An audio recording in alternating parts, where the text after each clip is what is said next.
दोस्तों, अगर आप रेलवे और एनटीपीसी के एग्जाम्स में बैठने वाले हैं तो यह वीडियो आपके लिए सबसे बेहतर और उम्दा होने वाली है। इस वीडियो में हमने ऐसे क्वेश्चन साइंस के लिए हैं जो बिल्कुल हूबहू एग्जाम में पूछ लिए जाते हैं। पहला क्वेश्चन हम बिना रुके स्टार्ट करेंगे। अपना स्कोर देखना है, लगभग हम 20 से 21 प्रश्न करेंगे और आपको क्राइटेरिया पता चल जाएगा कि हमारे एग्जाम में कैसे प्रश्न आते हैं। पहला क्वेश्चन है ओंकोलॉजी किससे संबंधित है। तो दोस्तों याद रखिएगा, जब हम ऑर्निथोलॉजी पूछते हैं तो पक्षी का अध्ययन होता है, जब हम ओंकोलॉजी पूछते हैं तो हम कैंसर का अध्ययन मारते हैं। तो फिलहाल इस क्वेश्चन का जो राइट आंसर जाएगा वो बी ऑप्शन के साथ जाएगा। एक मिट्टी के अध्ययन को हम क्या कहते हैं? मिट्टी के अध्ययन को हम कहते हैं पेडालॉजी कहते हैं। भारत में मिट्टी अनुसंधान केंद्र ने मिट्टियों को 8 भागों में बांटा है। हर तरीके का क्वेश्चन हम करवाएंगे, जितना यहां पर क्वेश्चन से निकलने की कोशिश करेगा उतना हम निकालने की कोशिश करेंगे। क्वेश्चन नंबर सेकंड, देखिए दोस्तों, हम पूरा 2020 का करंट अफेयर करा रहे हैं जनवरी से दिसंबर तक, तो इसलिए हर बच्चा यहां पर पूरे साल का करंट अफेयर देखने के लिए बने रहिए हमारे साथ। क्वेश्चन नंबर सेकंड, परमाणु विखंडन प्रक्रिया के दौरान उत्पन्न ऊर्जा का प्रयोग किया जाता है ईंधन बनाने में, बिजली बनाने में, ताप पैदा करने में या फिर नन ऑफ दीज। इस क्वेश्चन का जो राइट आंसर जाएगा बिजली बनाने में, यानी ऑप्शन नंबर हम बी को मारेंगे। एक परमाणु विखंडन होता है, एक परमाणु संलयन होता है। जब एक टुकड़ा टूटकर अनेक भागों में विभाजित होता है तो उसको हम कहते हैं विखंडन। सब्सक्राइब करने के लिए धन्यवाद। हर बहन, हर भाई, हर गृहिणी का इस बार सिलेक्शन चाहिए। करंट अफेयर पूरे साल का आपको मिलेगा फ्री ऑफ कास्ट, इसलिए सभी बच्चे सब्सक्राइब कर लें। इनमें से कौन से गैसेस का प्रसरण का एक उदाहरण है? मतलब गैसों के प्रसरण का उदाहरण बताना है। खाने की सुगंध, अगरबत्ती की खुशबू, इत्र की महक या फिर आल एवं। प्रसरण का मतलब होता है कि अगर हम कह सकते हैं कि गैसेस बहुत तेजी से फैलती हैं, अगर आप उसका रियलाइज कर पाओ अपनी नाक के द्वारा या फिर आप किसी अन्य के द्वारा, तो हम कह सकते हैं कि भाई आल एवं हो जाएगा, बहुत तेजी से होता है। क्वेश्चन नंबर 5, निम्नलिखित में से किसमें अधिक ताप है? अधिक ताप का मतलब क्या है? क्वेश्चन ये भी पूछ लेता है कि अगर यहां पर लिखा होता कि ऐसा कौन सा ऑप्शन सबसे सटीक है जिससे हमें तेजी से हम जल सकते हैं, मतलब किसका जलना बहुत खतरनाक होता है। अगर आप बर्फ से जलोगे तो क्या खतरनाक होगा? बिल्कुल नहीं होगा, क्योंकि बर्फ से आदमी जलता थोड़ी ना है। आग से भी अगर ज्यादा देखा जाए तो भाप से जलता है। तो याद रखिएगा, उबलता पानी अगर डाल दिया जाए तो थोड़ा सा कम होगा, लेकिन अगर भाप स्ट्रीम अगर आपको लग जाए तो वो एक ऐसा झुलसाव होता है जो बहुत ही दिनों तक रहता है। इसलिए सबसे ज्यादा ताप जो होता है वो स्ट्रीम का होता है, भाप का होता है। सेकेंड ऑप्शन आपका गलत हो जाएगा, थर्ड आपका सही हो जाएगा। क्वेश्चन नंबर नेक्स्ट, इनमें से कौन सी महामारी और स्थानिक यानी एपिडेमिक एंड एंडेमिक दोनों प्रकार की बीमारियां हैं? महामारी की बात कर रहा है तो महामारी कौन सी है? तो याद रखिएगा दोस्तों, बहुत बार एग्जाम में क्वेश्चन आया है, यह ऑप्शन नंबर जाएगा बी के साथ। यह है आपका टाइफाइड हुआ, हैजा हुआ और पोलियो हुआ।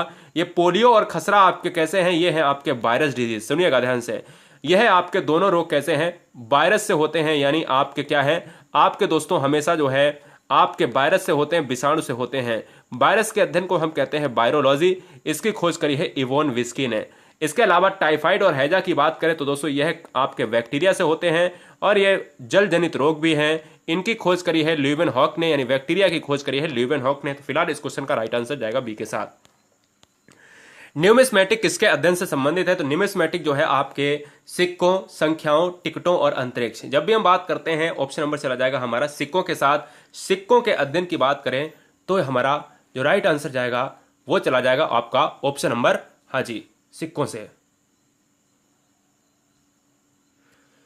अगला क्वेश्चन है यूजेनिक्स किसके अध्ययन से संबंधित है? तो दोस्तों यहां पर आपके पास ऑप्शंस हैं 4 कि भाई यूजेनिक्स क्या होता है, कौन सा अध्ययन करा जाता है इसके अंतर्गत। मानव जाति के विभिन्न नस्ल देखी जाती है, पौधों की आनुवंशिकता जिसको हम हेरिडिटी कहते हैं, यूरोपीय क्षेत्रों के लोग होते हैं उनका अध्ययन किया जाता है क्या इसमें यूजेनिक्स में, या फिर आनुवंशिक घटकों में फेरबदल के कारण मनुष्य में हुए परिवर्तन।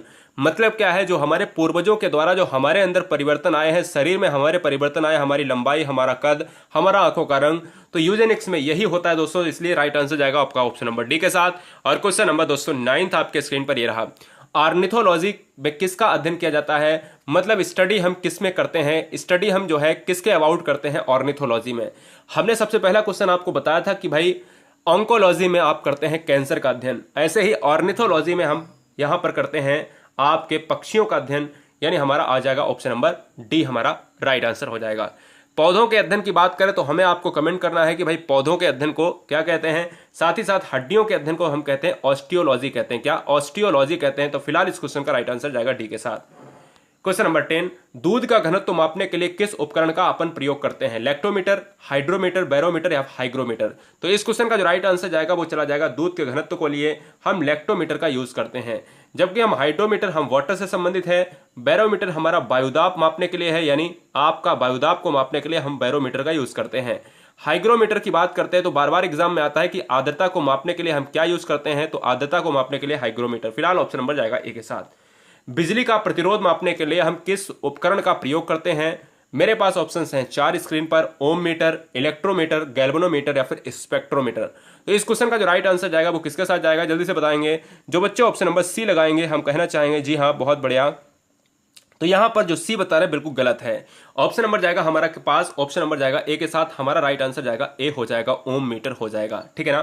क्वेश्चन नंबर नेक्स्ट, एक स्वस्थ मनुष्य का रक्तचाप कितना होता है? जब हम कहते हैं कि भाई आपका ब्लड प्रेशर लो हो जाता है या फिर हाई होता है, हाई बीपी लो बीपी, तो हमारा कितना होना चाहिए? हम कहते हैं अगर 90 से हमारा कम हो जाता है तो हम कहते हैं हमारा लो बीपी हो जाता है। ठीक है ना। अगर हम कहते हैं 120 से हमारा ज्यादा हो जाता है तो हम कहते हैं हाई ब्लड प्रेशर यानी हाई बीपी हो जाता है। तो हमारा रहना कितना चाहिए? 90 से 120 होना चाहिए। तो मैं कह सकता हूं कि ऐसा कोई ऑप्शन है यहां पर नहीं है। तो हम ये देखेंगे कि भैया अगर हम देखते हैं कि सिंपल सी बात है कि 120 और 80 की बात करें, यही किताबी ज्ञान और यही आपको याद कर लेना है कि 120 और 80 यही हमारा मानक है, ना कि आपको 90 ऑप्शन में मिलेगा।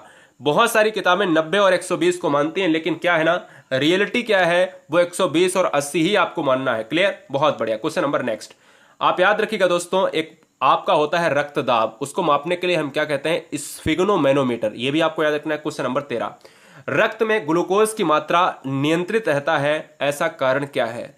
रक्त में ग्लूकोज की मात्रा को नियंत्रित रहता है, इसका कारण क्या है?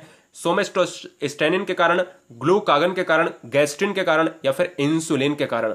तो याद रखना है कि हमारा एक टर्म यूज हुआ है ब्लड।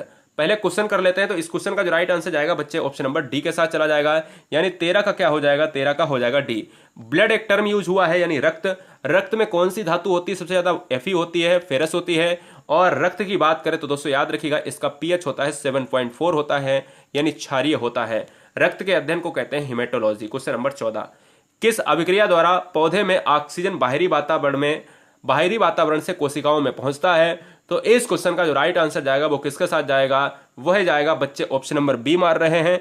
तो बिल्कुल आंसर सही है, विसरण के द्वारा पौधों में ऑक्सीजन बाहरी वातावरण से कोशिकाओं में पहुंचता है। क्वेश्चन नंबर 15, मनुष्य की खोपड़ी में अस्थियों की कुल संख्या कितनी होती है? मनुष्य की खोपड़ी में कुल अस्थियों की संख्या कितनी होती है? जवाब दीजिएगा। 8, 30, 32 या फिर 38? तो ऐसे क्वेश्चन का जो आंसर जाएगा वो किसके साथ जाएगा? अस्थियों की जो संख्या होती है वो 8 होती है। टोटल नंबर ऑफ जो है बोन होती है मनुष्य के शरीर में 206 होती हैं। और कान में दोस्तों हड्डियां पूछ ले अगर आपसे, तो कान में हड्डियां होती हैं 6, क्योंकि 3 इधर 3 इधर। कौन कौन सी? इनकस, मैलियस और स्टेपीज इधर होती हैं, और इधर भी इनकस, मैलियस और स्टेपीज होती हैं। क्वेश्चन नंबर नेक्स्ट, खाना बनाने के लिए हर पौधे निम्नलिखित में से किसका प्रयोग करते हैं? Carbon dioxide, sunlight, water, all above? जवाब दीजिएगा इस क्वेश्चन का राइट आंसर क्या होगा। तो यहां पर अगर हम बात करें तो ऑप्शन नंबर जाएगा डी के साथ, क्योंकि अगर ये सभी चीजें होंगी तभी हमारा क्या होगा? पौधों में यहां पर खाना बनाने के लिए हरे पौधों को यहां पर प्रयोग करना ही पड़ेगा, क्योंकि पौधे अपना खाना स्वयं बनाते हैं। ठीक है ना, याद रखेंगे। क्वेश्चन नंबर नेक्स्ट, रक्त में लाल रंग किसके कारण होता है? जो ब्लड होता है उसमें रेड कलर होता है, वो उसका रीजन क्या है? उसका रीजन दोस्तों प्लाज्मा, हीमोग्लोबिन, आरबीसी या फिर डब्ल्यूबीसी? तो आंसर क्या जाएगा? आंसर चला जाएगा आपका ऑप्शन नंबर आरबीसी हो जाएगा। क्या गलत बात? भाई सिंपल सी बात है, रेड ब्लड कार्पल्स हो जाएगा, इसका जीवन काल होता है 120 दिन। डब्ल्यूबीसी की बात करें, डब्ल्यूबीसी में हम कहते हैं कि भाई डब्ल्यूबीसी का 3 से 4 दिन होता है जीवन काल, लेकिन लाल रक्त कणिकाओं की बात नहीं कर रहा है यहाँ पर, लाल रंग की बात कर रहा है। तो लाल रंग तो हीमोग्लोबिन की वजह से होता है। आप सभी जानते हो कि हीमोग्लोबिन की वजह से यहाँ पर लाल रंग होता है। और पत्तियों में दोस्तों यमजी पाया जाता है, और पत्तियों का जो हरा रंग होता है वो क्लोरोफिल की वजह से होता है।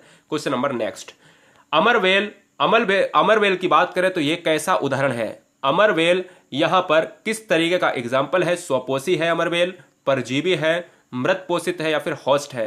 तो इस क्वेश्चन का जो राइट आंसर जाएगा वो किसके साथ जाएगा? वो चला जाएगा हमारा स्वपोषी। बच्चे कितने मार रहे हैं? तो हमारा जो राइट आंसर जाएगा स्वपोषी। आप जितने भी मार रहे हैं नीचे आंसर में आप टाइप कर रहे हो गलत है, परजीवी हो जाएगा। इस क्वेश्चन का right answer option number B के साथ जाएगा। क्वेश्चन नंबर 19, डेलवर्जिया जाति निम्नलिखित में से किससे संबंधित है? डेलवर्जिया जाति काजू है, कॉफी है, चाय है, सीसम है।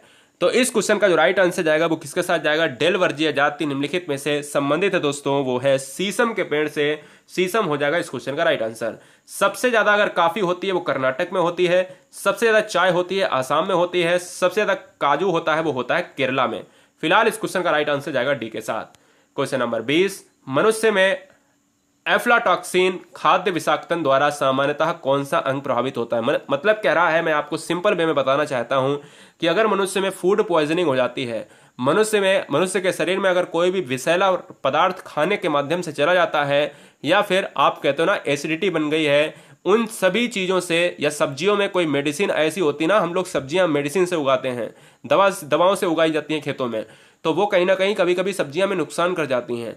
तो याद रखिएगा, उन सभी को बचाने के लिए एक शरीर में पार्ट होता है जिसका नाम है यकृत। यकृत को हम कहते हैं लीवर कहते हैं, और लीवर को हम कहते हैं जिगर भी कहा जाता है। याद रखिए दोस्तों कि लीवर एक ऐसा पार्ट है जहां पर विटामिन ए भी संचित होता है। क्वेश्चन में पूछा जाता है कि विटामिन ए कहां पर संचित होता है? मात्र आपका यकृत में संचित होता है। क्वेश्चन में एक और बात पूछी जाती है कि ये बताओ कि जब आपको पीलिया या ज्वाइंटिस होता है तो आपको ये बताओ कि कौन सा शरीर का अंग क्षतिग्रस्त होता है, डैमेज होता है? तो वो आपका यकृत ही है। लास्ट क्वेश्चन है, जापानी इंसेफ्लाइटिस की बात करें तो कारण क्या है? जीवाणु है। जापानी इंसेफ्लाइटिस की बात करें तो दोस्तों ये बहुत ही बार जो है बहुत ज्यादा रोग फैला था, और यह एक आपका मस्तिष्क ज्वर कहलाता है। सभी स्टूडेंट का हम बताना चाहेंगे, जितने भी बच्चे यहाँ पर एनटीपीसी और ग्रुप डी के हैं, तो उन सभी को बताना चाहेंगे कि आपको पूरे जनवरी से लेकर दिसंबर तक का पूरा करंट अफेयर यहाँ पर पूरा फ्री में प्रोवाइड हो रहा है। क्लासेस शाम को करंट अफेयर के 4 बजे होती हैं। करंट अफेयर की क्लास 4 बजे होती है, तो इसलिए याद रखना है कि पूरा जनवरी से दिसंबर तक का करंट अफेयर छोटे छोटे बॉन्ड में हम खत्म कर रहे हैं, इसलिए सब्सक्राइब करना बहुत इंपॉर्टेंट है। जापानी इंसेफ्लाइटिस की बात करें तो बच्चे ऑप्शन नंबर चला जाएगा बी के साथ, यानी हमारा जो राइट आंसर जाएगा बी के साथ। कैसा लगा ये क्लास? 21 क्वेश्चन में क्या आपके 10 से या 15 के ऊपर क्वेश्चन सही हैं? हमें कमेंट करें। अगर आपका स्कोर 15 जो है और 15 प्लस है तो बहुत अच्छी बात है। अगर आपका स्कोर 10 से 14 के बीच में है तो थोड़ा सा कहीं ना कहीं मेहनत करने की जरूरत है। वंदे मातरम दोस्तों, फिर मिलेंगे नेक्स्ट वीडियो में। तब तक के लिए जय हिंद, आदाब, सत श्री अकाल, जय महाकाल, इंकलाब जिंदाबाद। लव यू गाइस, बहुत बढ़िया, इंकलाब जिंदाबाद। ऐसे ही आप मुस्कुराते रहिएगा। अगर वीडियो अच्छा लगा हो तो लाइक जरूर करें। नीचे आपको डिस्क्रिप्शन में कुछ लिंक मिल जाएंगे, उनसे आप रिवीजन भी कर सकते हो। वंदे मातरम।